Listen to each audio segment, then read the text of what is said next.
The Portland Trail Blazers concluded their preseason Monday night with a loss to the Suns. They finished 1-3, 0-3 against NBA teams.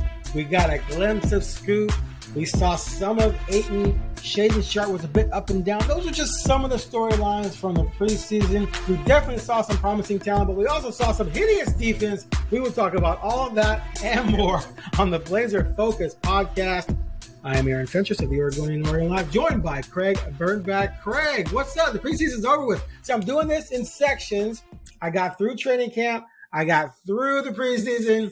Now we got the second training camp, Billups like to call it, before the season starts on the 25th at the Clippers. I got to get through that. And finally will be some regular season basketball, which I can sink my teeth into a little bit better. But anyway, just give me your first your take on the preseason as a whole before we dive into our topics. No real shockers at all for me. Like, it's pretty much what I expected. And I think a harsh reality for some people that were dreaming the baby Blazers were, going to be shooting for a playoff spot. I'm hoping that that's over. No. Because you know how I feel about that. Well, it's going to be over soon. I would say, if you watched when they played against NBA, players that play significant minutes in the NBA, including the Suns twice, which are an elite team with an elite offense, they did not have any idea how to stop them, and they didn't stop them. Scoot showed you signs of why he was drafted third overall and why the Blazers thought it was time to take a major shift in franchise history by knowing that the Damian Lillard chapter was going to be over when they drafted him. And he's athletic. He's fast. He does not know how to play defense. He cannot shoot the ball from deep. He has some decent 3-point nights. And we'll continue. We'll examine further. But go ahead. He can shoot. He can't shoot off the dribble, the three, it looks like. It looks like he's spot up. He can do it. So he's got ways to go, but not a shocker. I mean, when you look at the numbers, he's got the ability. He's just got to do. He's got repetition. He has the ability to shoot. He's just not there yet. I was sharp up and down, like you said. Even his up, he didn't shoot the ball great when he shows off his athleticism, but that to me is clear. I guess I still have no idea what this team's going to look like for 48 minutes against another NBA team, because we got pieces of Ayton and he sat out. Grant sat out. Where's he? Simon's, moments of what he can do. Definitely going to be the best player. And we didn't see Williams at all. So still quite interested in seeing where they are. Like, how bad are they? Or how okay are they? That's what I'm looking forward to. Well, yeah, you summed it up nicely. All right, let's just get to topic one. Any chance for them to – okay, so the fantasies that are out there is that this could be a play-in team. So I'm going to approach the season, even though I believe they're not going to come close to that. I'm not going to cover it that way. I'm going to start the season covering it like, okay, let's see if they can win some games and show that maybe they could be in a race at the end of the season. I think I owe it to, those fans who have hope and the franchise to just cover it straight. Let's see how they're doing. See how they match up. But coming out of the preseason, I think they're going to score some nights because they have scorers and they're going to run and they're going to have the pace. And the other night they had 102 shots and, they're going to put up some numbers, I think, offensively. But you have to be able to stop teams.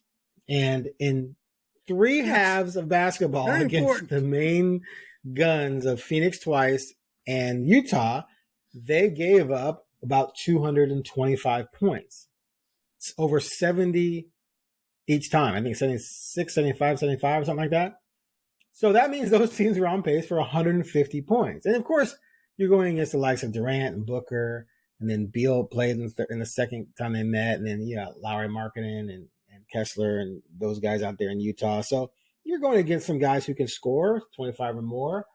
But they scored at ease. Like there was no real resistance. And to be fair, also there was no Ayton against. He didn't play much against Phoenix first time. He didn't play at all at Utah or at Phoenix. They sat everybody pretty much at Phoenix the second time. So there's caveats out there. I get it. But regardless, here's something that's funny. Someone posted, I think today, some highlights of Scoot and Sharpe doing some nice things, and those two are fun to watch, zero doubt. But I looked at the score every time they made some nice play, right? Shabari. Shaedon had a great bounce pass on a fast break after Kamara got a rejection to Jabari Walker for a layup. It was a nice play. They were down 10. It was another play someone made, they were down 15. And so that's what we're going to see a lot of because they can't stop anybody. So to the points they score are not going to do anything in terms of winning. And for me right now, it's the same old defense that they've been trying to fix for 5 years. They just don't have the veteran guys to get it done. They don't have, and Robert Williams will help. And like I said, Aiden didn't play the entire time, but I just think the defense is just going to be so atrocious. The best example was Utah. They scored 133, gave it 138. And so winning, they have to be at least respectable defensively. And I saw zero signs of that this preseason. Zero. Look, I 100% agree on the defense. I also would like to remind you, they're not very good at offense when you look at the players. They scored some points, though. They scored points. You always score points. But I'm saying they scored 130-something at Utah. That was good. I'm just saying, you look at the roster. They got scores. You're going to start. They got scores. You're going to. DeAndre Ayton is an NBA player. Very solid, a scoring center. He's going to average 20. I mean, guaranteed. And I give you him. Grant, he could score. He's a wonderful third wheel on a team. Simons, 25. Gifted scorer, just flat out scorer. Fantastic. Then we stop. What? Because nobody else, your next most reliable scorer, Shaedon Sharpe, right, because he had a great last 10 games of the season in the NBA. I'm just saying that guy hasn't even played consistent minutes in the NBA. You have hope. But you don't have – he's not an NBA consistent player. Brogdon's your best guy that you can count on to score because he's done it. I mean, he's sixth man of the year. He's started games when he's healthy. He knows how to play NBA basketball. But we're done. That's it. We're finished with guys that have proven that they can play in the NBA and score. Thybulle's a fantastic defensive player. The guy can't score. I mean, boom. That's it. It's over. Robert Williams is an NBA basketball player, meaning he's played in the NBA. Cannot score other than a dunk. I'm just saying all this thought that this team is offensively going to be so gifted because it's based on athleticism and potential. It's not based on actual stuff. Like everyone's like, oh, they're going to be fine offensively. I'm not convinced. I'm convinced they'll score a lot of points because it's the NBA. And as I always tell you, you're going to score 100 points. And if you give up 125, you're going to score 110 a lot and still lose by 15. So your offensive numbers as far as your overall points are going to look okay. But the other thing, the turnovers are not pretty. Oh, my God. They're not pretty, Aaron. Nope, they're not. They're not pretty. And what do turnovers turn into in the NBA? Easy buckets, right? So and turnovers are on the offensive side of the ball. That's not a defensive problem. That's an offensive problem. I'm just saying this is a young team, and people have to come. Look, they only had 25 turnovers last night.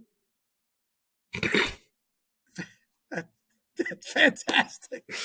And they had 23 against the Breakers. I am not 23 against the Breakers. I'm just not convinced that we have a team that's going to flow offensively because none of these guys have played together at all. Grant and Simons are the only two guys that have played together. I mean, Thybulle a little bit at the end of the year, but I'm just saying these guys haven't even played under a system of basketball together. We don't really know what the system's going to be yet with Billups because he hasn't developed it yet. It's not going to be. It's just starting. Obviously, we know they're going to go. They're going to go fast. They're going to go fast. That's great, but eventually you're going to be in the half court. what are you going to do? I know what I'm going to do if when Simons is in the game. I'm going to say, hey, why don't you take the ball, Simons, and do what you do? And Anthony, if they send 2 at you, why don't you still go? But if they send 3, maybe look for someone else. I'm just saying, like, we have one guy that's a we know Simons is a dynamic scorer that other NBA teams scout against because they know that he can beat them. And Ayton can beat you, at a center. Grant hasn't had a lot of defenses concentrate on him, but he can play. I'm just saying, like, we can't sit here and act like the only issue is going to be defense. Am I right? Look, man, I'm trying to be positive. Okay, I'm trying to be positive. I'm trying to latch on to something because I have a long season ahead that I need to cover. Okay, so thank you very much. It's all about you. Yeah, I forget thank you very much for trying to spoil my mental preparation. But number 2, I think if you're playing a run and gun style and you got a point guard who's a pass first point guard, which means he's not going to take a lot of bad shots. He's going to get guys the ball. I think we're going to, you're right about the turnovers, but I think we're going to see some points. Points are significant. I'll say they'll rank in the top half at least in offensive rating. How about that? Give me that. I mean, top half, 15, like the bottom top part 15? Of the top. I think that would be the bottom part of the top half is realistic. Okay. But I will not be shocked if they're. I would not take the over on that. Meaning, I would probably say they won't be because efficiency and I don't know. I mean, I will say I don't know. I mean, I'm happy to say that there's potential here, and I'm excited. There are going to be a lot of alley-oops, and we haven't really had that, in the last few years. Like when the Blazers were young last time, there were a lot of alley-oops. I saw Rudy Fernandez go up and get it. Travis Outlaw go up and get it. LaMarcus go up and get it. Like Martell go up and get it. And for a while they were really good. But they, when you don't play defense that well, you're going to give up some alley-oops. So I think we're going to see alley-oops on both sides. And we're going to see moments where we go, wow. But I think consistently there's a reason why that Vegas has the over-under where they have it for wins. Because when you look at this team objectively, you know that there's not a lot of proven commodities. And that there's enough. You mean offensively or at all? Okay. I mean, at all. Brogdon, Ant, Grant, Ayton, Williams are 5 proven commodities. And Thibault defensively, that's 6. And he's hitting the 3. That's 6. But I have a question. What are they proven at? Being legitimate NBA players. So, Thibault's a role player who's a starter on this team. Not a starter on most NBA teams. Have legitimate, proven players. I'm not saying they have a lot of really good ones and they're going to go to the playoffs. I'm talking about whether or not they can be top half in scoring efficiency, in scoring rating. Now they're going to probably be bottom 5 in defensive rating, so they're going to be a net negative in the bottom 8 in total net. In net rating. Sorry, and they're going to lose a ton of games. I'm just saying the only thing I'm latching onto and saying that I think we're going to see in a positive fashion is that I think they'll be top half in offense. You want to make a bet? We can bet. So Thibault's not. You want to bet? We can bet. I don't want to root against them. I'm not an evil man. I don't make bets when I'm. But Thibault's is well below average NBA offensive player, but defensive player, he's a plus defender. Way below. So he's going to get some steals. Williams is way below. And Williams is going to ignite some fast breaks with some blocks and some defense. So, they'll serve their purpose. Right, but he's a well below average. Right, but he finishes. Alley-oops. Okay. Yeah, he can dunk. You got him. Hey, did they have 2 guys? Did they have 2 guys 6'11" or 6'10" or more who you knew could flush and would take it to the rack and score at 75, 80%? No. They didn't. They had Nurkic who scored inside 61%. And my thing with Williams is will he be on how long will he be on the floor? Like I hope he stays healthy. I'm just saying those are 2-year proven players that we know are not good at offense. Like you get in the half court and you're like, oh, and opposing teams are like, You could be But open. no, Thibault will hit a wide open three, and Robert Williams will dunk over you. So I'm just saying they have a purpose. Right. Not everyone's got to be a triple threat. Yes. They have a purpose. I'm just saying. And then you got Ant, who's going to be a lead scorer. You got a pass first point guard who's going to kick it out to Thibault for the three, and who's going to alley-oop pass to Williams. And then you have a center who can score from almost anywhere, who's been working on his three ball. And then you got Grant. We all know Grant can drop 20. So you got three guys who I think are going to score 20 or more. And one's going to be at 25. That's 65 points right there. So I'm just, anyway, we're going to bet. So why'd you give up your tickets, man? You should have bought. You should have been looking forward to the playoffs. 138, 120. Well, I'm not. I agree that when you're down, you can score a lot of points. See, that's another thing too. 20. Cheap points. I agree with that. Let's move on to Scoot. Salt and pepper there for you. You know what they've been doing at the Moda Center? They play that Snoop Dogg song that starts off with the Snoop. Every time Scoot does something, it's kind of funny. I love that we went from the letter O to the double O. I mean, that's kind of cool. And he's adopted that 007. Yeah, he said something about that the other day in one of the little vignettes about 00 means license to kill. I was like, oh, okay. Yeah. All right, so our secret agent, 00 Scoot. First game, let's go through this. Breakers, 7 points, 6 assists. He just flashed a little bit. It was cool. Then he came out and gave us his best game probably. 22, 4, and 4, 8 for 14 from the floor. He did have 6 turnovers and 6 personal fouls. I think that's going to be an issue this season. And then 17 points, 8 assists, only 2 turnovers. Didn't shoot particularly well, but 6 for 17. He got it done 17-8. You'll take that in the Phoenix game, the Utah game. And then the last game against Phoenix, clunker, 3 of 11, 8 points, 5 more turnovers, 4 more fouls, 5 assists. Not a good game. So, give me a breakdown of what you felt like you saw from Mr. Henderson. Scoot. I saw Henderson, a 19-year-old with elite athleticism, really a high basketball IQ for his age and the fact that he hasn't played an actual NBA game yet, and someone that has a long way to go before he understands the whole game. That doesn't mean he can't figure it out quickly. But I love his penetration. I mean, he is, like you said, he's like a running back. He decides he's going, but he's keeping his head up and he finds guys. He's definitely going to make people better, even before he becomes, and I don't know if he'll ever become an elite scorer, but he's got all the intangibles that you want to see in a young point guard, but you can't expect a 19-year-old who basically is the top talent he's played against in organized basketball is the G League, which is pretty much guys that can't get to the 12th spot on the roster, right? So now he's going to play against the guys that are the elite of the elite, and he's going to have to learn.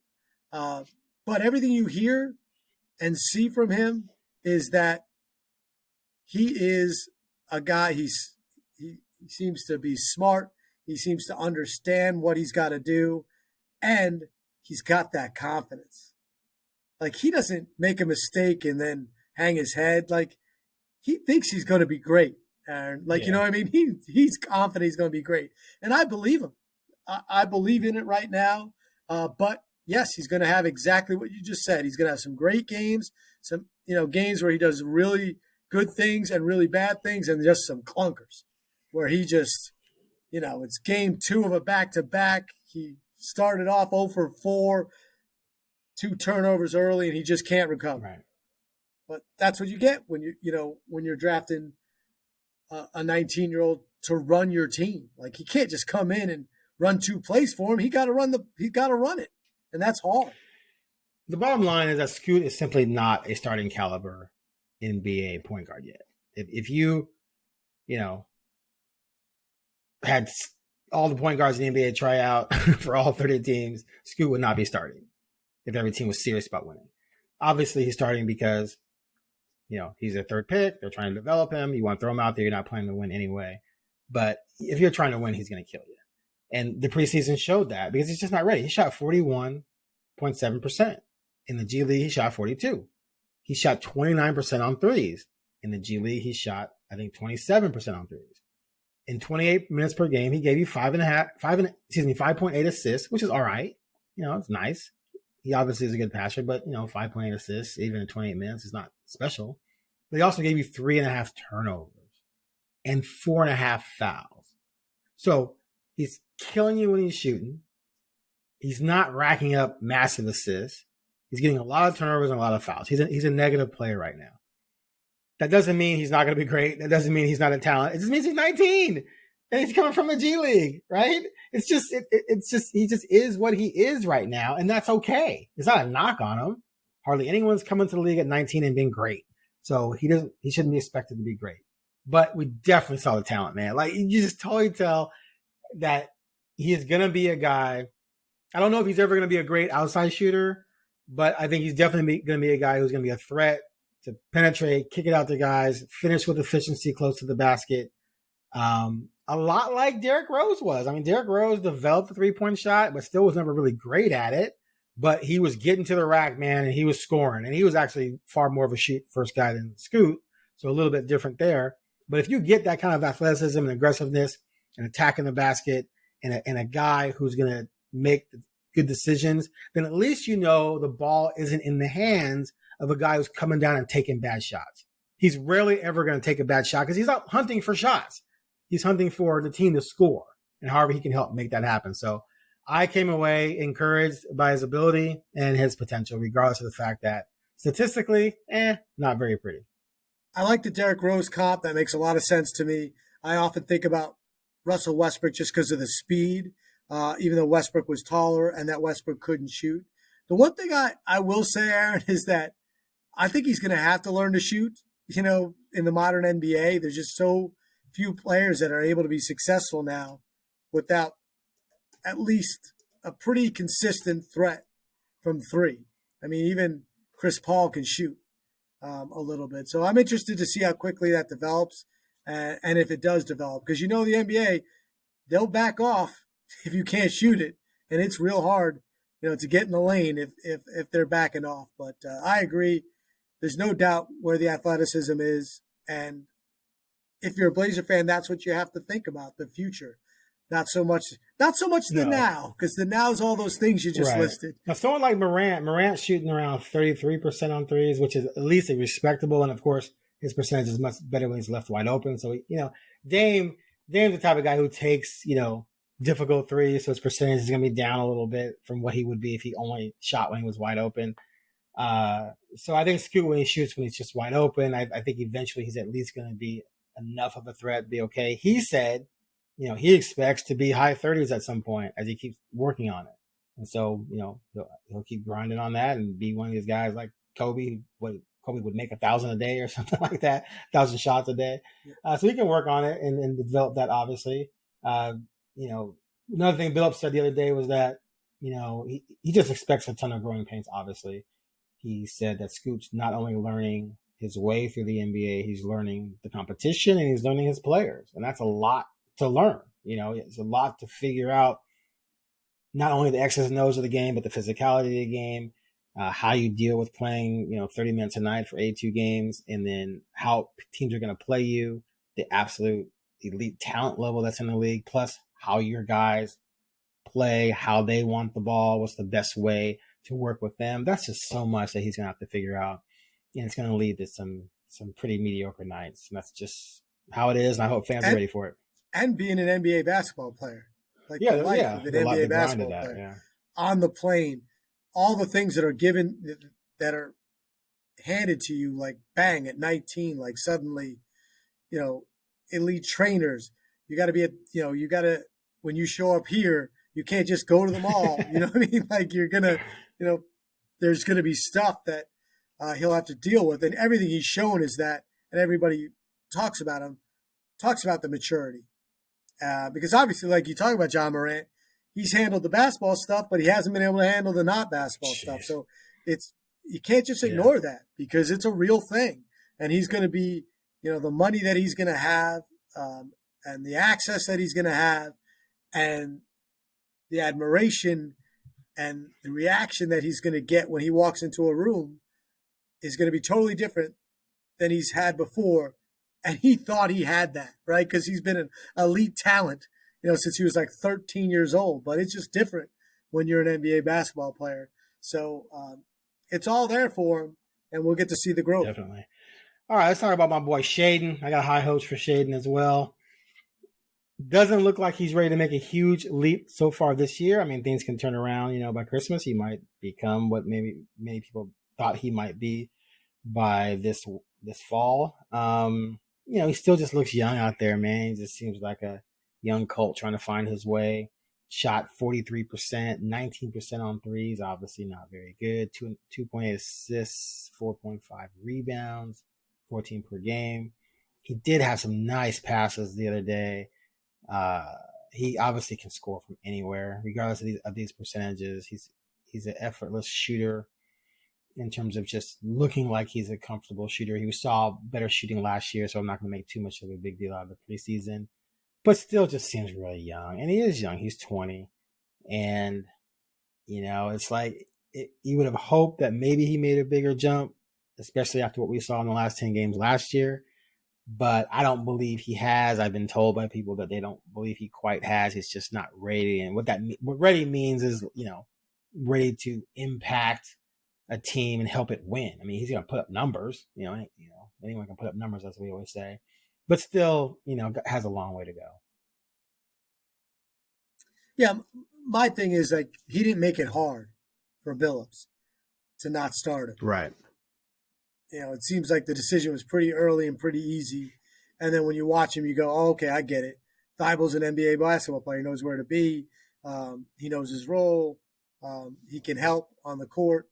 So I think that, you hear rumblings like, hey, if you're going to lose anyway, why not just start Sharpe, Scoot, and it's like, well, because that won't be good for them.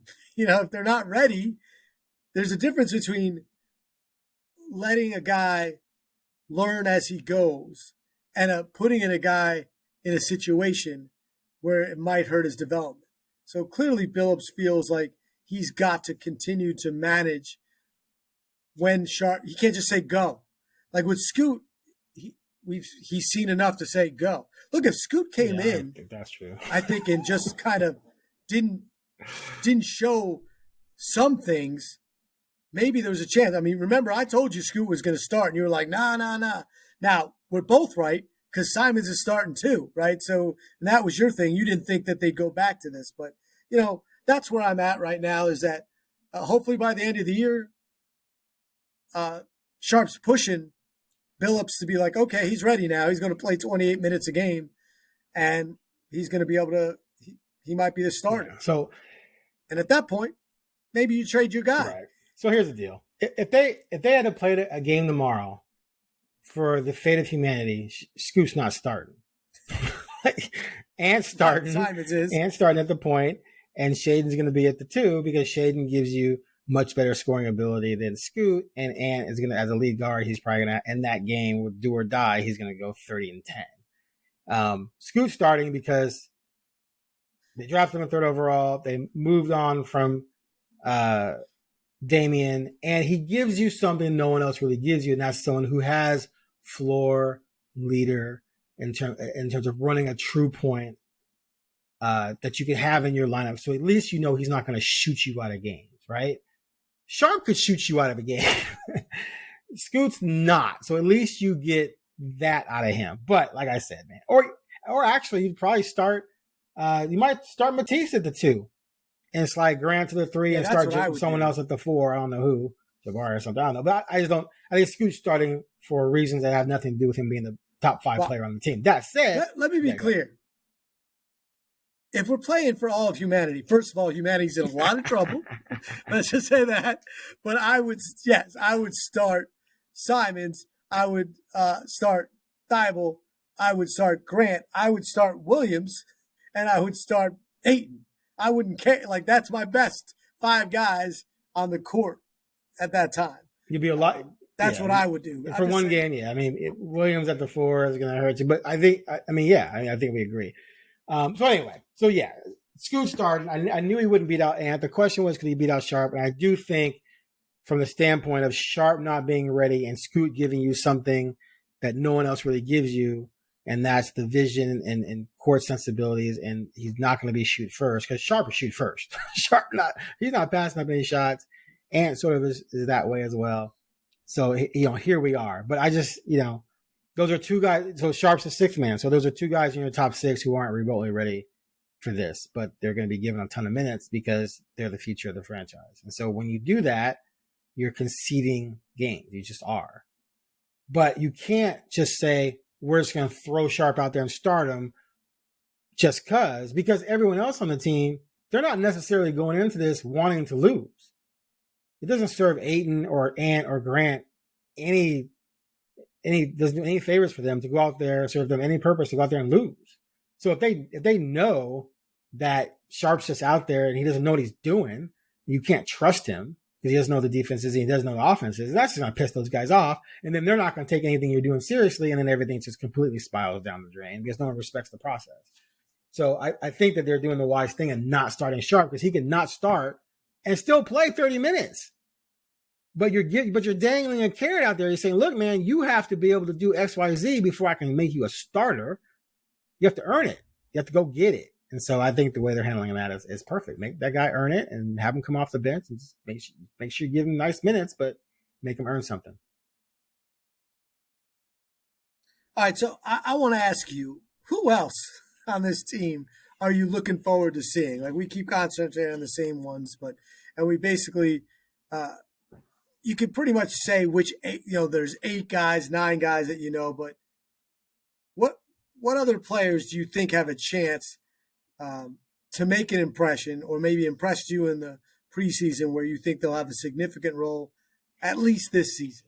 Well, I think Jabari Walker is going to definitely be the backup power forward most nights. Billups said that Chris Murray, first-round pick this year, and Toumani Camara, who has captured the stuck between fascination and fantasy. Both. he's captured both of those in Rip City so far, but he came down to earth last night with a pretty mediocre game. But people like him and they're comparing him to Baby Pippen and that kind of thing. Billups said that he and Murray will get. They should get some time. They should get some time here and there. I mean, it's funny because when you watch him play, you definitely see traits of Pippen, but it's a long way from mid-second round, to Hall of Famer with 6 titles. But anyway, he does bring some things to the court. So I think we're going to see a lot of those 3 because they're all part of the development of this roster. I just think, again, you're going to see them making a ton of mistakes and being marks for other teams. If I'm another team and I see Kamara coming in, I'm going at him. If I see Jabari, I'm going at him. If I see Chris Murray, I'm going at him. Dare you to stop legitimate veteran NBA players at those positions. It's just not going to happen over the course of, a full game. But I like what Jabari did, man. Jabari is huge now. Last year, it was so obvious that his lack of physical strength was a detriment. Like when he was out there for like long stretches when he had injuries, he just got exposed. Like it was just clear that he was a non-factor out there on the court. Now, I mean, I know it sounds weird, but we see these guys walk to the locker from the shower, just a towel. And he walked by the other day and it was blatantly obvious how much bigger he was. It was crazy. And he talked about how much weight he put on and how much strength he added. And so now when he gets inside and he attacks the basket, he's doing it with some force and some power and some authority and some confidence. In the preseason, 22 minutes a game, he shot 57%, 42% on threes, 2.3 per game. He also gave you, what else here? I'll just jump in and say that's what happens when your dad plays. Yeah, 7 rebounds per game. That's what it is. Yeah. Player. So, hey, he looks like a guy, 10.7 rebounds a game in 16 minutes. And he did it with pretty high efficiency. Sorry, he shot 48%. Grant shot 57%. I was looking at the wrong line. So I think he established himself as a clear backup power forward. But the thing about Kamara is Kamara can also play some three. It's going to be interesting to see how many minutes he gets there because he is 6'8". He does give you legitimate length at the three, so he can get some minutes at both spots. Those are the three on the radar. Duat Reith had a nice game last night at center starting. I don't know, he just seems still like he's figuring out his tall, lanky body. So yeah, I go with those three. It'll be interesting to see how Billups gets minutes for them. Yeah, to me, like what you said, that for Walker, that's what happens when your dad played in the NBA, and like you know what it takes, and he's 6'7". He knows he can't get taller, but he can get stronger. And it's clear that he worked on his body in the off season, and the other thing is because he has that basketball IQ and he's got that help along the way where his dad's like, hey, you're not gonna be Shaq. You're not gonna be Kobe here. You want to play for 10 years in the NBA and make a whole lot of money? This is what you need to do. And at least he stepped in that right direction. Yeah, Kamara's interesting. Every time I see a meme about Scottie Pippen, I kind of want to just never use the internet again. Just because that's why the internet's terrible. Because this kid, like you're like, come on now, like what? But yeah, I see potential there, and he's going to get an opportunity. That's one thing when you're on teams like this, guys will get opportunities to play, and they'll get some extra time here or there. If they're playing better, they'll get more time. If there's an injury, they'll get a ton of time, whether they're playing good or not. But yeah, I don't think there's that many more people that I'm excited to see, other than really excited to see Scoot and Sharpe, and of course I'm excited to see your guy. So let's kind of end on that. How special is Simon? How special is Simon's going to be this year? Like, what do you think in numbers? Is he going to average 38? Going to lead the league? We know he can flat out score. We know every time he's got the ball, he is the best offensive option for the Blazers. For the league. So what does that mean for him? You have no idea how excited I am. The Ant is still in town. I don't know how long it's going to last, but I'm going to enjoy every minute of it because he's about to go off. I'm taking him at least third round in my fantasy league. I'll tell you that right now. I think he averages 24, 25 a game. I really do. He's just such an elite shooter. He's such a confident scorer all over the court. I think playing with a shoot first point guard is going to help him a lot because he's been playing with a pass first point guard is going to help him because he's been playing with a shoot first point guard. And so now he's going to be playing with a guy who he knows is not going to just come down and jack up a 35-footer. He's going to come down and try and work it around, and the ball gets back to him. He's got a big man that's going to be a threat, so that'll help him as well. See, I'm expecting big things from him. 25 points per game, 4 assists, 4 rebounds. He's not going to excel in those areas necessarily, but he's going to shoot around 46% and right around 39 to 40% on threes, and then they're going to trade him. Yeah, I will just say this: like he averaged 21 a game, last year. So it's not like jumping to 25 when suddenly you are the option is crazy. I'll be interested to see where his shooting percentage is, because if his shooting percentage stays where it's been, like last year, he's going to average 25 easy, just because he's going to get more shots. And there's just no play. I mean, I'm with you. Like in a way, it's like he's showcasing himself. He's saying all the right things. He's not the kind of guy that's going to say anything to cause any trouble. At least he hasn't yet. But at some point in time, he's going to be like, okay, I'm 24, but I'm in year 5.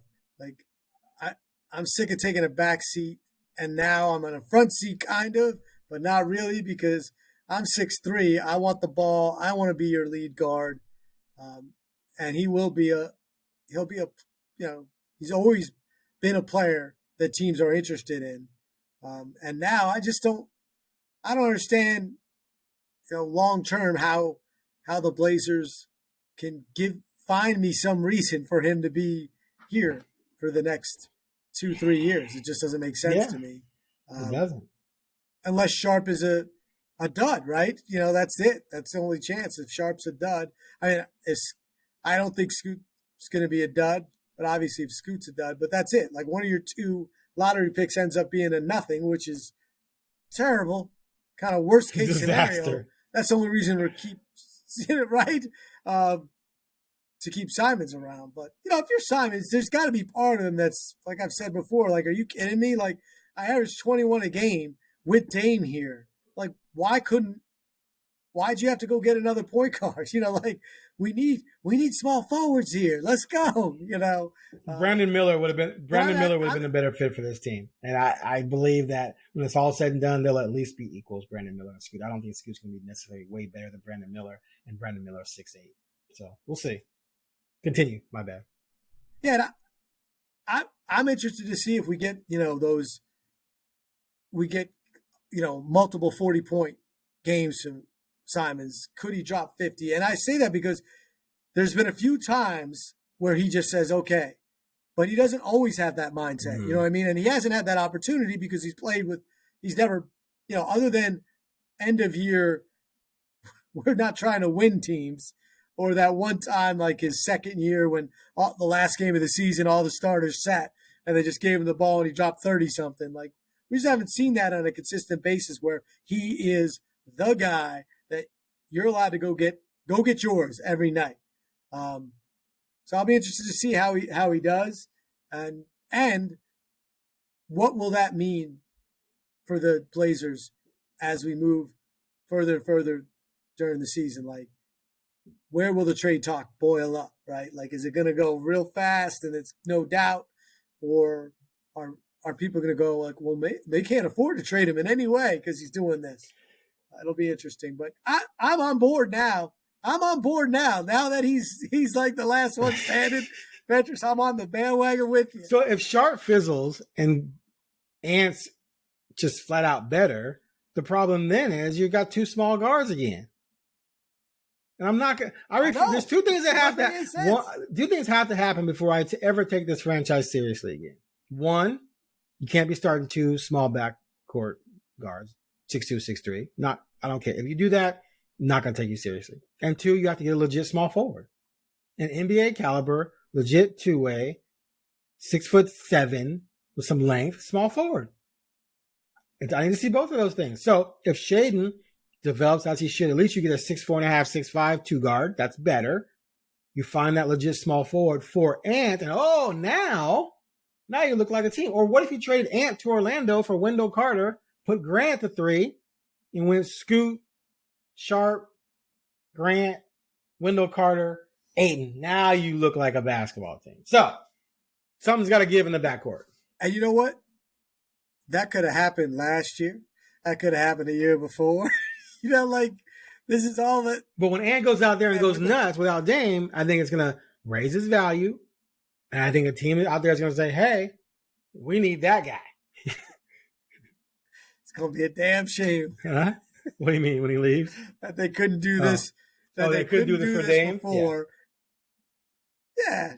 That's the part that always hurts. Like, everything you just said could have happened last year. The odds are, listen, let's end on this. The odds are that the Blazers will absolutely regret not doing whatever they could to put the best team around Dame possible and just let it go for 3 years. And anyone who says, they wouldn't have won it, okay, maybe they wouldn't have won it. But if you're traded for Ayton and then gone out and did what I said, get a legit small forward, you're better than you were last year, and Dame's happy. And then get a couple of veterans. You don't have when I say we're talking about Kamara and Chris Murray and Jabari as backups, you have some veteran backups, which they all said they needed. That's all Dame would have wanted, and Dame would have been cool. And then bring Scoot to back up Dame. Great. Move forward. Let's go. You would have never drafted Scoot, but that's a different thing. I think I'm just saying you could have still taken Scoot and have him be your backup and have that as your future. You didn't have to trade him and still do what I just said you could have done. That's all I'm saying.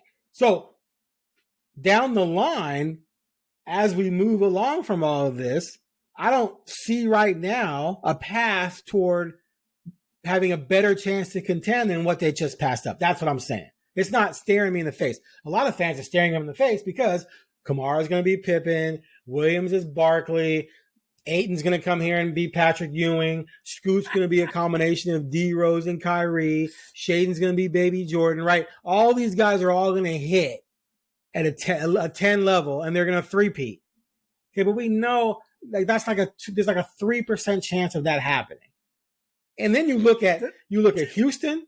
There's no way there's a 3% chance of that happening. There's a negative 0. There's no chance of that happening. All right. So, but you look at Houston's stacking talent. The OKC's, Utah's got some things going.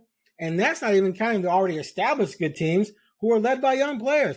Dallas isn't going anywhere with Luka. They didn't make the playoffs last year, but they were in the West Finals a couple years ago. They're going to figure that out, obviously. Morant and Jaren Jackson. The Nuggets, they're all under 30. All their main guys are all under 30. So right now, I don't see any path, unless they pull off some miracle trade with all these extra draft picks they got, and they package in and 4 firsts, and they go out and they get who? They go out and they get Jason Tatum. Right? Then, okay, I see a path. Right? But is that going to happen? Probably not. So I'm just saying. So we'll see how things go. But, man, they got a lot of heavy lifting ahead, man. A lot of heavy lifting. And what did we say last week? I said over-under on number of players on this roster who will be with the team they next make the playoffs. 4.5. I'm sticking with that. We're going to see a lot of changes before this team's good I'm again. with you. And also, I think I blew it last time because I promised that every podcast I would bring up the ownership issue. Nothing right now, even under Paul Allen in the last few years under Olshey, nothing says that they have the capability to make that move. And Damian Lillard would be the first one to tell you that. They just haven't been able to do that. And now with this in-between, trust ownership, like, why would I think that they can make some kind of big power move? And they couldn't do it. They couldn't do it when they told us they had everything. They're going to go all in. They needed to do it. They were going to go all in. They had Sharpe, they had a number 3 pick. You had Ant, and you could have unlocked 3 first-round picks by conveying with the Bulls. And they didn't come close. Yeah, exactly. So, but I can see where they might try and do it with the younger set. I can see that. But you got to find the players available to go get for all those assets. And we'll see. Anyway, whatever, man. Just Blazers fans. It's time to play some NBA basketball next time. Just have some patience and see where this goes. Just pray to God that Shaedon and Scoot are going to become both elite caliber players. That's really the only hope. Anyway, thanks for listening to the Pleasure Focus podcast. I am Aaron Fentress. He is Craig Birnbach. Regular season starts next week. We will be all over it. No matter how bad things go, I'm gonna be positive. I'm gonna try and find silver linings for the future.